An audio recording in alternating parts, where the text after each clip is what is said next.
Well, welcome back to Tennessee Frugal Craftsman. I don't know whether you notice anything different about my skyline in here, but we've had some pretty wild storms here in eastern Tennessee. And there is why my skyline is now a lot more open. This is a massive oak tree. This is why I didn't want these things anywhere near my house if I could help it. Now, this is a downhill slope, so it's going to, usually if they fall downhill on the slope. When I first purchased the property last year, this tree over here, that was a big red oak tree that was laying down up through there. It was one of the first trees I milled and got a bunch of red oak out of it. But this one here is about, I'd say, 2 feet across on the butt. I'd say someone has been using it for target practice. As you can see here, there are slugs in it everywhere. So that isn't something that I want to use, or is not my first choice. I mean, there's bullets here everywhere. There's 2 slugs. There's a nail there. So, actually, this may have been the cause of it dying. You look at the slugs in this tree. They're everywhere. And those, I mean, you're seeing slugs here. I'm looking at probably, here's one down there.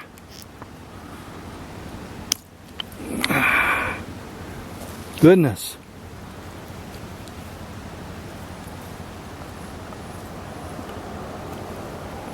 I've got 5 right there, and there's probably another dozen or 2. There's one in there.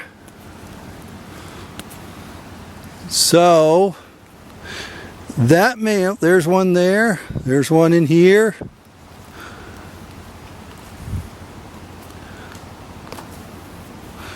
These are all spent shells. It's a big one. So I'm guessing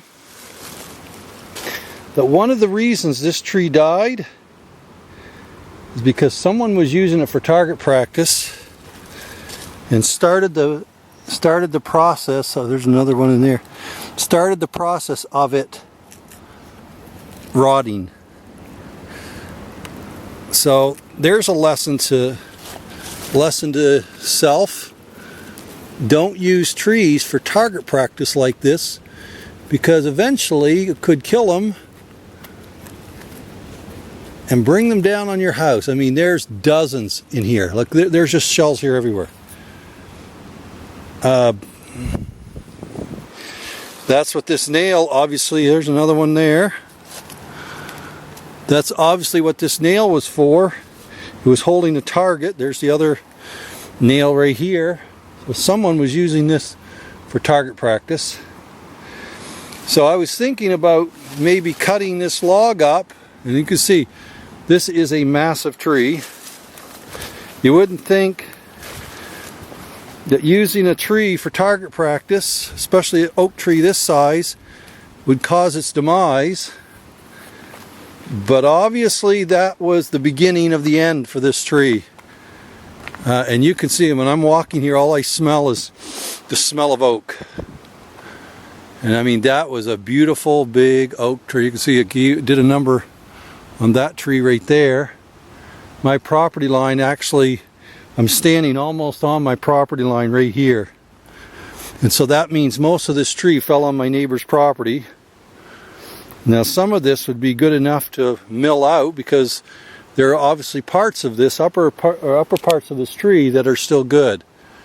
But it took down, I mean, this tree probably was one of the biggest trees on my property.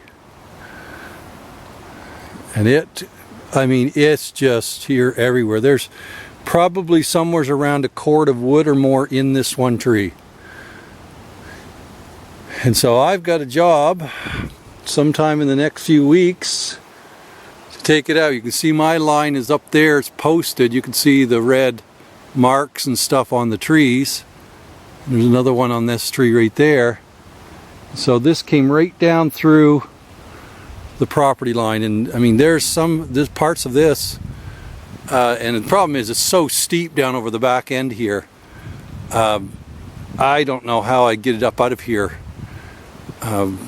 barring having a skidder with a winch.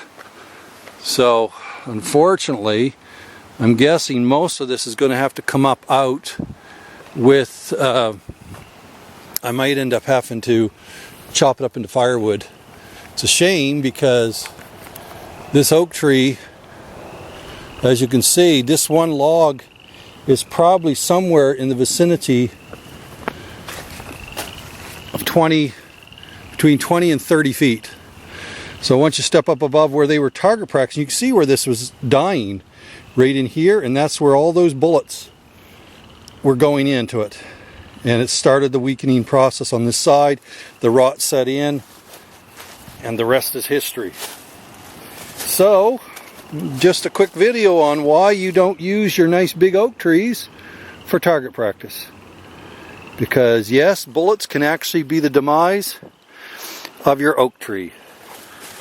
Again, just looking at them here, I'm finding bullets that have penetrated into this tree a good, I mean these ones are going in 3 inches, 2 to 3 inches, and that was enough to start this tree rotting. So anyway, I've got a job on my hands. Thanks for joining me.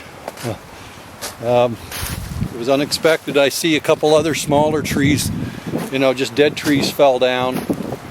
But yeah, it's a shame. We lost a really nice tree right there. Opened it up in here, but in the process, now we got a cleanup job. I'm glad it went that way and not back onto my mill, because my mill is right up behind us here. So, bullets everywhere. All right, we'll catch you next time on the Tennessee Frugal Craftsman.